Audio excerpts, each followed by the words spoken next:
Thank you, Anda. Thank you, Amy. I believe there were two huge takeaways from that conversation that I just have to comment on. First of all, if you're going to face the future, understand the emotion that's attached to it. And I totally and completely agree with that.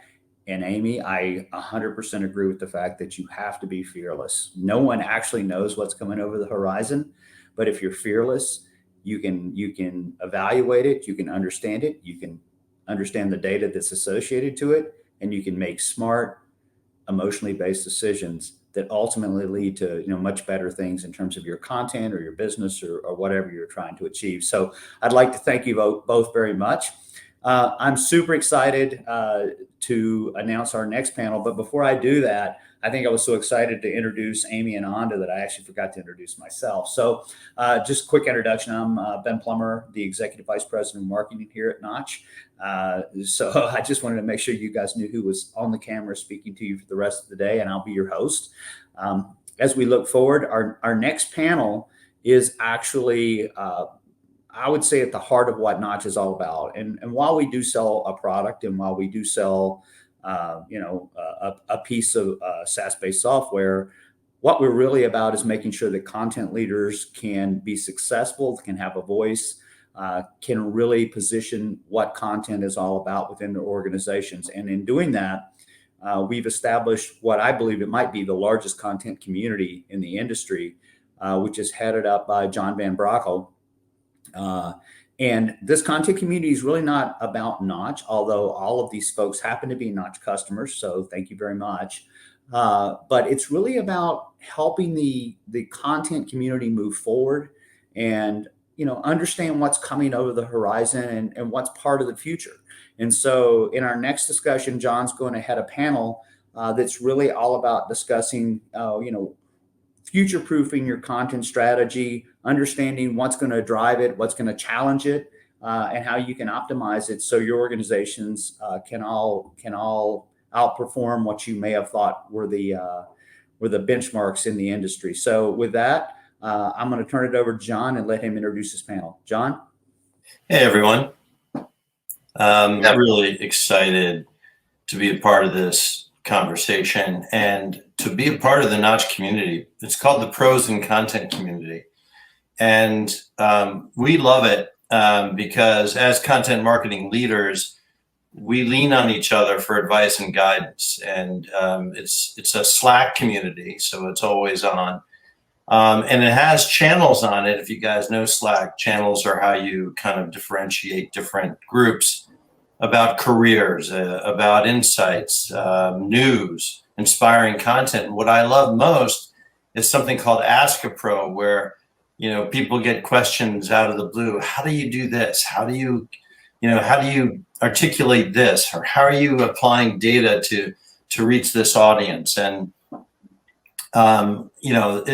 extremely valuable information, extremely valuable connections. It's almost like the new normal in events. So we know people go to virtual events for content, but they actually attend events for networking. I mean, this is an incredible networking opportunity. I hope you have, if you're interested, the desire to join the community. And if you do, I know that Team Notch is going to throw a link on the chat so that you guys can learn more. There's applications for it. But let me get into this panel because the people that we're going to be talking to today are on the community, people I lean on all the time. And sometimes we have great conversations. I think I help you guys every once in a while too. But we have Angela Matusek from HP. We've got Ian Cohen from PayPal. And we have Debbie Thomas from Salesforce. I love it when people introduce themselves. So let me just turn it to you in that order. Angela, why don't you introduce yourself really quickly and tell folks what you do? Ian, take it from there, and then we'll take it to Debbie, and then I'll start the conversation. Absolutely. Well, it's always a delight to talk with you, John. So thank you for including me. I'm Angela Matusek. I'm the head of corporate brand content and creative at HP. It really means that I sort of wear two really fun hats. One is that I create stories that we categorize as brand journalism, and I'm happy to talk about that a bit. And those are outward-facing stories that reach our consumers and prospective consumers. And then I do a lot of work internally with our brand, voice, visual identity, mission, and there's always stuff cooking in that as well. All right, I'll go next. I'm Ian, and as John said, I posted something in the Slack channel the other day, and I had so many responses that I was able to do a slide in 5 minutes. It would have taken me a week. So I reiterate what John said about the Slack community. But I run content at PayPal, as well as a new kind of role running creative strategy for the corporate affairs function within PayPal. So if someone explained my job, I am a marketing person hiding in comms, and I love it, and I will take it and own it. And I think about content, really how it works with an earned lens first and foremost, but straddle between marketing and comms. Some days it's marketing content, some days it's that more editorial. So happy to be with you. Thanks, Ian. Hi, everyone. I'm Debbie Thomas, and I lead social impact content and marketing for Salesforce.org. And for those of you who don't know, Salesforce.org is that incredibly privileged place where I get to work and talk to a community of 52,000 nonprofits, educational institutions, and philanthropic organizations that use Salesforce. So what does this mean? It means I get to build purposeful content every single day of my life with an amazing team. So I'm very, very excited to be here, but more than that, just excited about my job. That's great. Well, thank you guys. So, the title of our program is Future Proofing Your Content. And so, when we first met to discuss what that meant, it really meant staying ahead of we decided it really meant staying ahead of our audiences and being authentic, being responsive, knowing what they want. Knowing what they want, data, like being responsive, data, knowing how to speak with them, tone, or letting them speak with you. So I couldn't ask for a better panel who are at the forefront of staying ahead of audiences. So thank you guys for joining in advance. Angela, let me just start with you. You talk a lot about emotional connections whenever I'm with you. And I have the good fortune of running by your house pretty much every morning. So I should be yelling this while I'm running by your house, but you talk about emotional connections all the time. Can you tell me about them, why you're forging them, and why they kind of help you future-proof your content experiences? Yeah, and I loved listening to the conversation between Amy and Adna before us. They touched upon so many things that I was just sitting here going, that's it exactly. So they were talking about how emotion drives an action, or you can create data points that connect emotion to purchases, even perhaps. Because I work at HP and a technology company, and I often am speaking to people who aren't content creators, but maybe a little bit even more wonderfully geeky than I am. Engineers, right? Right, exactly. We do a lot of storytelling workshops. And so I like to talk about brain science with them and the brain science behind storytelling. And so we have seen studies that shows that your brain processes a story in the same way it processes an experience. And when you are hearing a story, you are literally on the same brainwave as the storyteller. And that listening or reading or watching a great story, it helps you remember better. So, and that's all of our goals. As we were talking, we heard earlier, it's like you want people to have that brand recognition, to think of your brand in connection to something. And there's no better place to connect them than through a story that generates an emotion that they don't mind feeling, I presume. you're a former journalist as well, and so let me ask you: are you setting up these programs with your engineers as bureaus? Are you creating bureaus out of your engineers around the country? Oh, I wish that would be a wonderful world to explore. It'd be fantastic. But we do rely on them quite a bit. We have something that we call story mining sessions all the time. And it's something that I introduced as soon as I joined HP, which was my first brand job after working in media for 20 plus years. And it really allows us and my fellow journalists on the team to dig in and just like ask questions. And I also love what Amy was saying about curiosity, because I think that is so important to everything that we do. But especially, I'm working at a company where people are doing things that I barely understand. I have to ask a lot of questions, like what is microfluidics? How does that work? Please tell me what a voxel is in 3D printing. And there are interesting stories behind all of these things. And I think it's our responsibility to translate that for the consumer, to make it accessible to them so they become involved and interested and feel as though they're gaining something. Not every great media person or journalist can be a great content marketer. It takes a special skill, but you got to pull the best from that. And I would say that what you just said is critical for success in both media and when companies are connecting with their customers. Don't leave any stone unturned and ask those. It's like why we love Michael Barbaro in the mornings and the daily. It's like he's us. He is us, and he's asking the questions that we're afraid to ask. So I love that. I love that thought.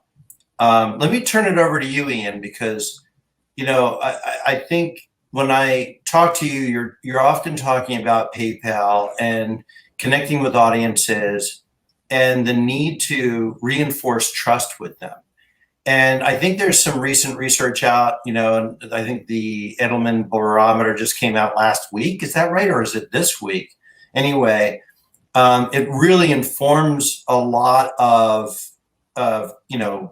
it confirms a lot of what we think, which is we have to work hard to maintain trust with our audiences. They're discerning. And I think content marketing, for one, as Amy said earlier, is a relationship builder that can do that. I know you're doing a lot of work in that area. Do you want to talk about that for a second? Yeah, I will. And I'll also just go back to Angela, what you were saying as a former journalist too. I think one thing I learned in school was to listen, right, as a reporter. Yeah. And I think that is so relevant now today with branded content. Listen to, and that's in the data, right? Why we're all talking about this stuff. But I think that notion too. And I think that leads, John, into your question on the trust. And I think where the team is, where at least the team, if there's someone watching, where I push them a lot is, are we working for our content on brand reputation, brand trust, or consideration? Those are three things as we go to the creative and think about the content, right?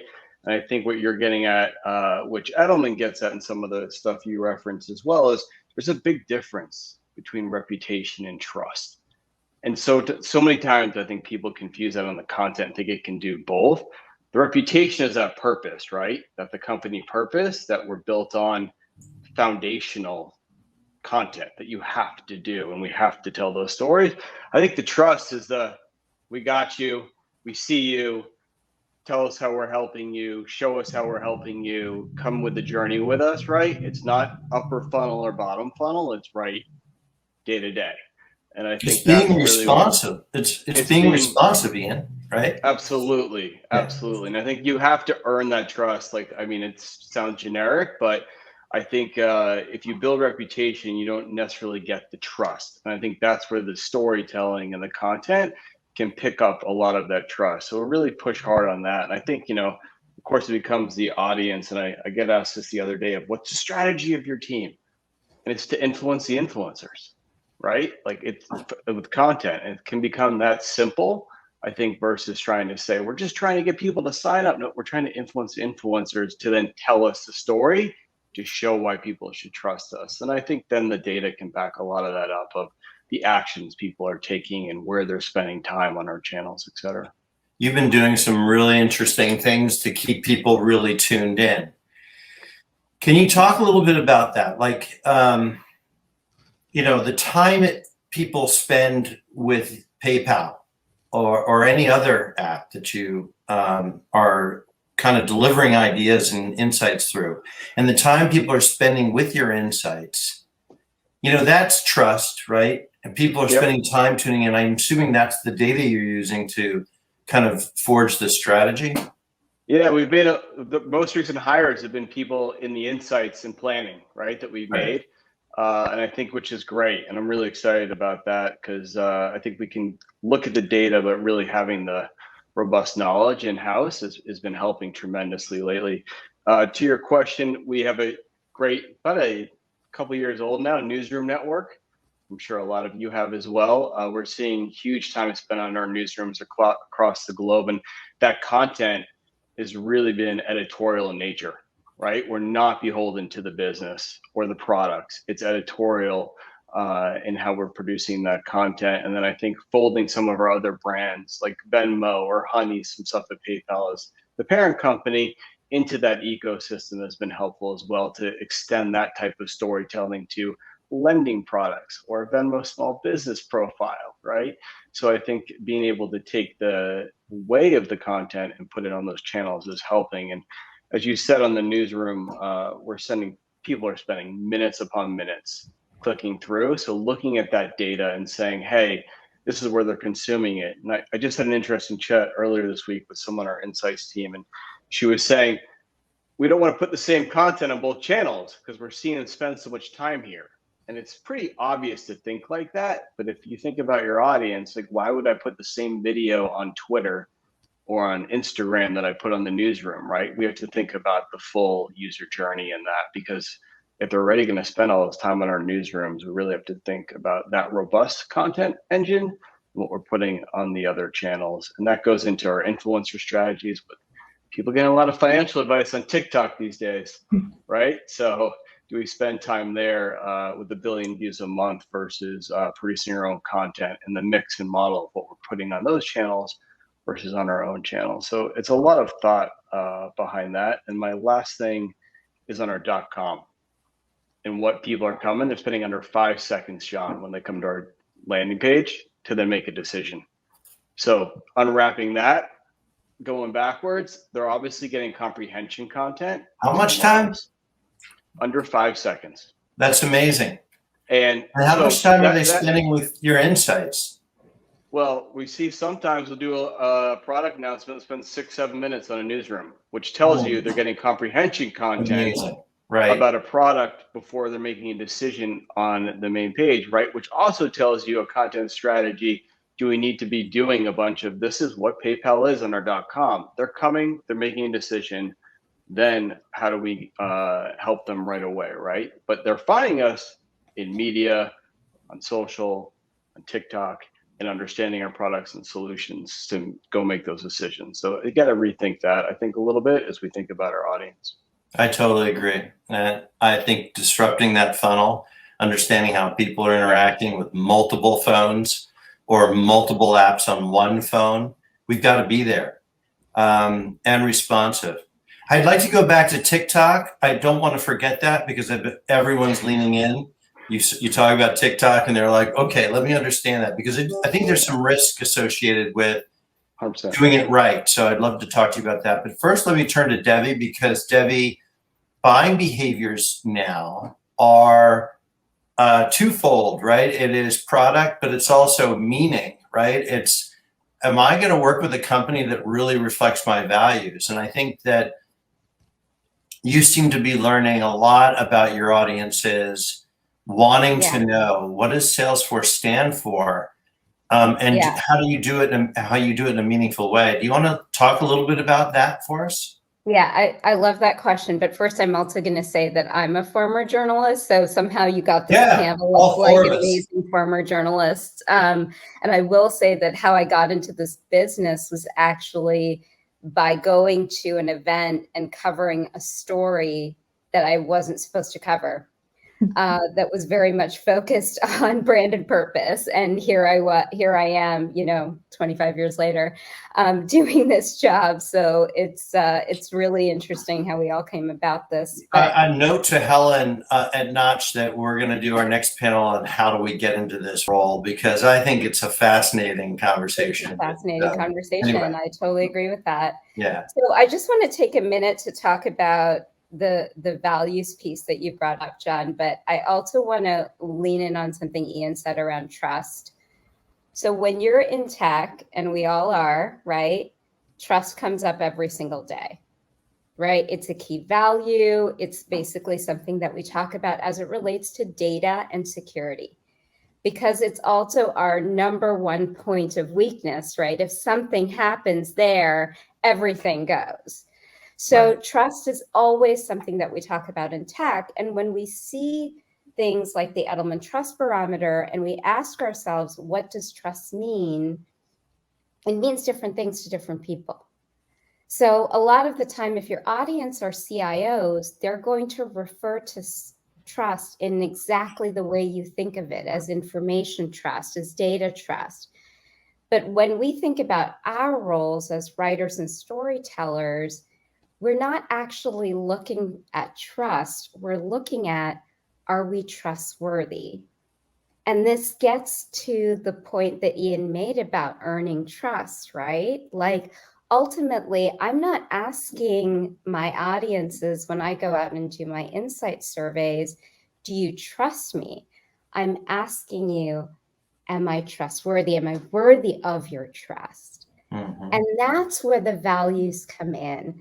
That's the moment where you're trying to understand, okay, then how do you define trustworthy? So I'm asking 52,000 members of the community, how do you define that? And what they're saying to me is, trustworthy is about whether you have my back no matter what. This is not a profit relationship for you. This is about, can I trust you to go the distance with me? And so that piece of trust I find so interesting. And that's the piece that I keep coming back to, where it's about, what do you believe in? What do they believe in? And do those values align? Because then you show that you understand the values of your customer.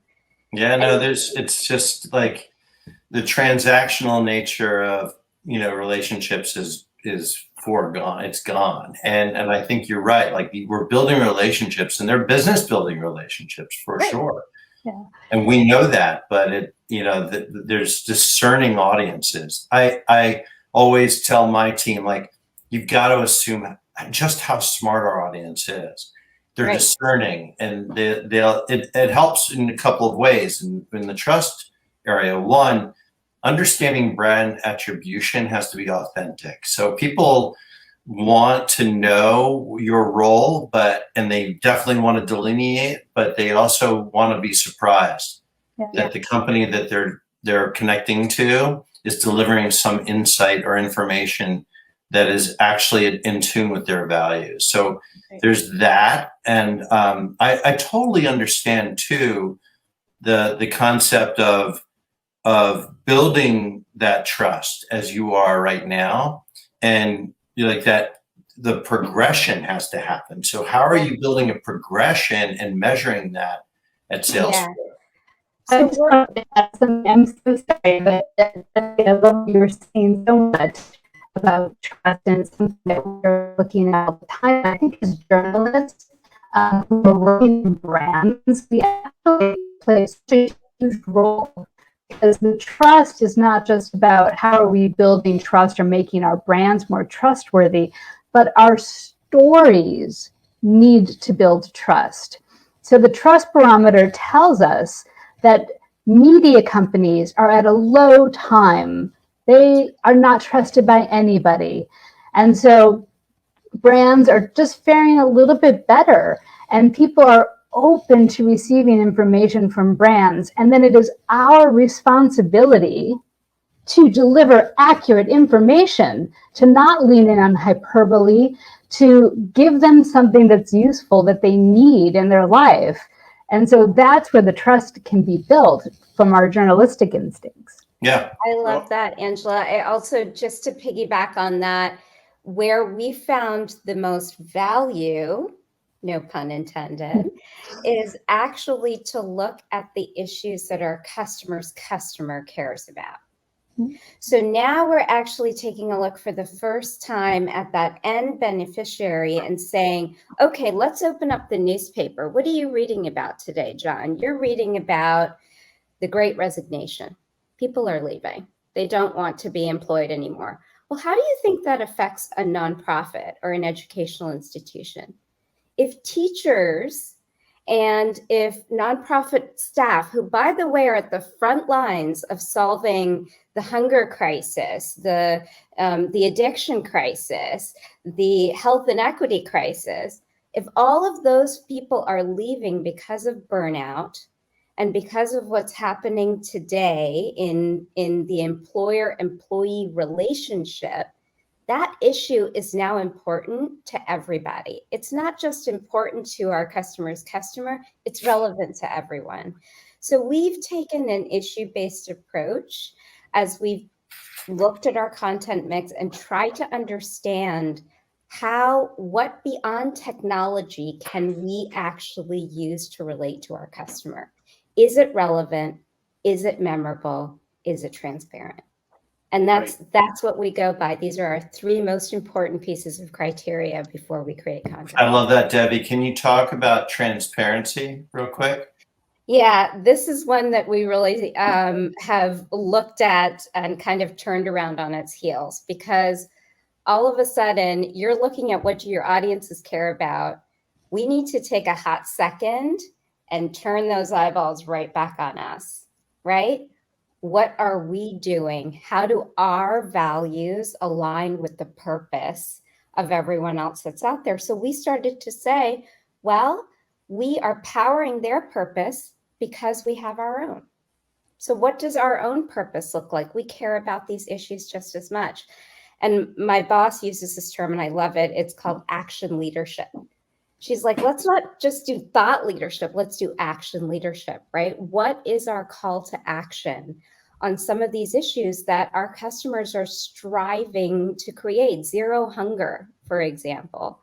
Let's look at health inequity. Let's look at displaced populations, whether that's happening in Afghanistan or happening with homeless populations here. Let's take a look at our POV on these issues. And it may not be popular, but that's not the point. The point is that we have an opinion. We have a viewpoint. We know the direction we want the world to go. And when we see that future and they see that future with us, we're going in the same direction. Yeah, so many studies out there saying that you got to be honest, and it goes both ways. Like you have to lay it on the table as a company, and your content can do that. Ian, I know you wanted to jump in real quick there too on transparency. Well, I was just going to say, I mean, on that, of course, the community that you're living and breathing has to be healthy to everything we're saying. I also was going to, on the other note, I've read more articles about supply chain problems than I ever have in my life, right? But to your point about understanding, right, the small businesses that are going to be doing holiday shopping. So to go back to the team and say, like, this is a really cool big brand idea of content we want to do about shopping. But if no one can actually get the goods to you, John, for underneath whatever tree is going to be wherever, like that's an issue, right? So you have to think about that before you produce the content. So I think that's 100% right about being real about what's going on and reading more of what's going on in the real world than ever before.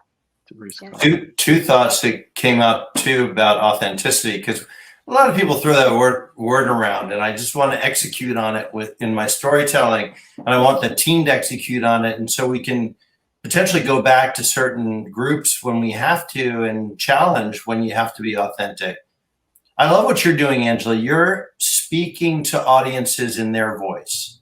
And I often look at your content and I think, well, she's crowdsourcing this, which is smart. You know, and companies sometimes posture themselves as, I'm going to tell you, which is always coming across as pedantic. If you do it wrong, I think it's worse. but at the very least, tell us about that. Tell us about why it's so important for you to speak to your audience with your audience speaking to them. Yes, I mean we've all covered this before, but the key to good brand content is to put your audience first, not your brand. So that's number one. And then, and I know I've said this, but just to reiterate, you add journalism ethics to your brand content. And that means looking outside of yourself, interviewing other people, going to customers, going to the people affected by it. If I was doing a story about supply chains affecting small businesses, we would interview a bunch of small business owners and hear from them directly. And so it's like you can't just have your executives speaking in your story. You can't just pretend that your brand, or you might be the expert, but it's not going to mean anything if your only source of expertise is your own. You have to pull in other voices as well. Yes, voice, tone, and sourcing. Yeah, no doubt. Well, that kind of gets us to the TikTok conversation, which I think is trying to connect with audiences on a channel that they trust. But as companies, I've seen a lot of failures. It's the influencer selection. There's the tone, like you said earlier, Ian, of placing content on TikTok, thinking it's going to work there. But, you've been doing a really good job. Can you tell us, what are the tenets for you that have made it a really solid channel for you guys to connect with audiences? Well, again, we are lucky enough to have a really strong person on my team who lives and breathes TikTok for us. But again, we're seeing a lot of financial advice, right? People are turning there. They are age gating now, so we're working through that directly with them, which brings me to another point, to put all the eggs in one basket, because quickly that rug got taken out from under us. You want to define age gating for this audience? You have to be 18 plus for to right. consume some of the financial advice that you'd be getting there, right? Which is It's also data mind blowing that this is where they're turning to, not the self-help books or the really person who's got probably more financial expertise than someone on TikTok, right? But that's where they're going. A lot of the people that are on our platform for advice, and it actually reinforces the lack of linearness, or the need to be not to be linear anymore when you're connecting with audiences on different channels. Yeah, and we've taken the approach though of we don't see a ton of performance if we're doing our own content, putting it there, or taking an influencer and putting on our own channels. So letting them do the content, right, and then kind of making sure that they're authentic to it. The back and forth is tremendous between the creators, which is great, from legal all the way through messaging, but they're really open to it, keeping it authentic. I mean, we're doing some stuff with Venmo,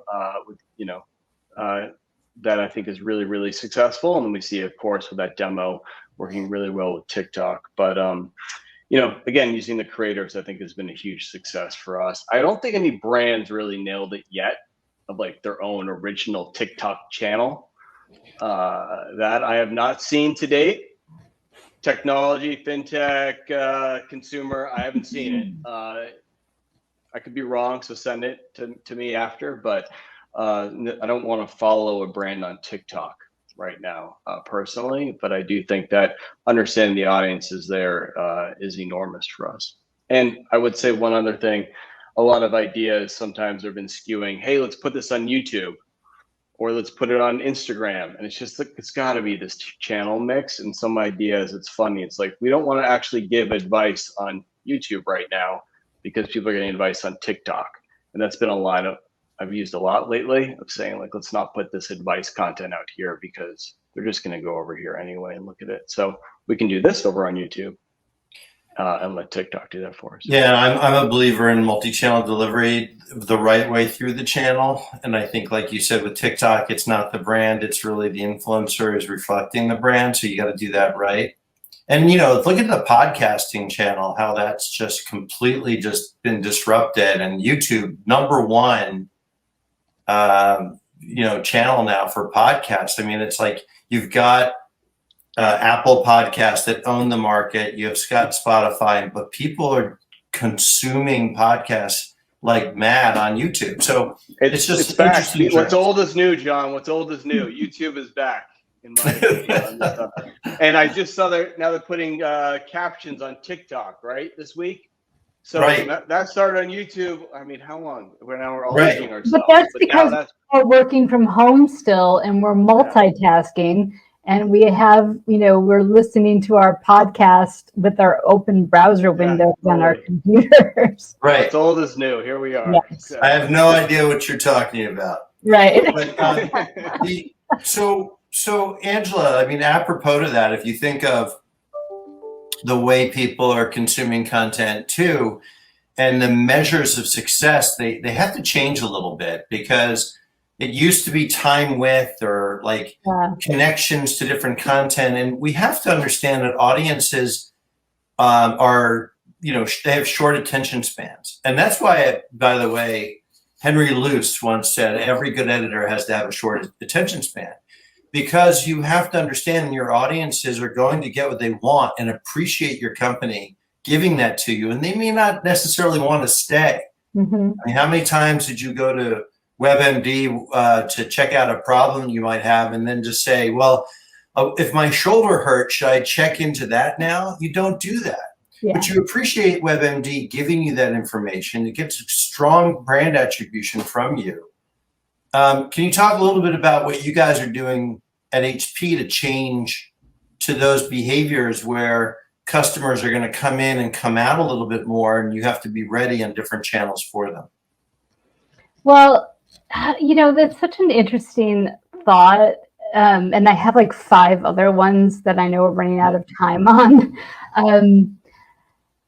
I actually would like to sort of go back to like the title of this story of this, which is like future. We only have 2 minutes left, so maybe that's a nice way to put a cap on it. That's just me being an editor, but if we learned in the past year that you really can't plan for anything, right? Like, how many of us had like a whole 6 months of content that we had to like throw out the window when we all went into lockdown? Right. But now I feel like now I have another lesson that I'm being reminded of from my journalism days as well, which is the need for strong evergreen content, like content that will still be relevant in 2 months, in 3 months, because we all have to be reactive and find that place of purpose where our brands connect with what people care about. But you also need sort of like these table stakes just to keep our jobs going and to keep the funnels and all these different platforms available. You need to be able to think, well, this is something that I can make now, and they're still going to want it in 3 months from now, and they're still going to want it in 6 months, like how to have good hybrid meetings, or that's the kind of stuff we're thinking about.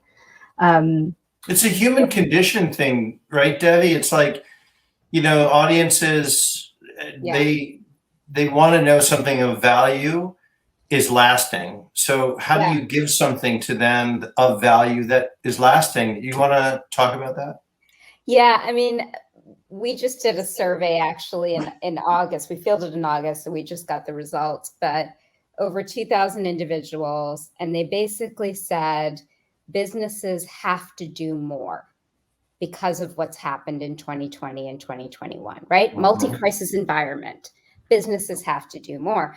So then when you take one click down from that, it's 50% Gen Z, 50% millennial, 50% Gen X, 50% baby boomer. So now we're no longer looking at, oh, this is just a Gen Z issue. Well, then let's take another click down to Gen Alpha, right? These are kids born after 2010. These children born after 2010 are coming home and asking mommy and daddy, was that toy made from recyclable plastic? They are born activists. They're living their lives as activists, right? Yeah, so here they are, like, we have to ask ourselves, to the point of evergreen content, what's the content that's actually going to survive in 15 years from now? Or are we going to look so dated, right? if we don't meet the needs of what people are asking for. And 2021 just brought us into the future faster.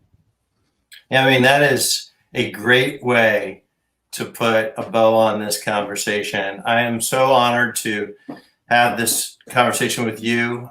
Thank you, Angela and Ian and Debbie. Ben, I'm going to turn it over to you now, but what a great conversation. This is the kind of thing you could expect when you join the pros and content community. So I hope to see more of you there. Thank you. Thank you. Thank so you. much for having Bye, us, guys. everyone.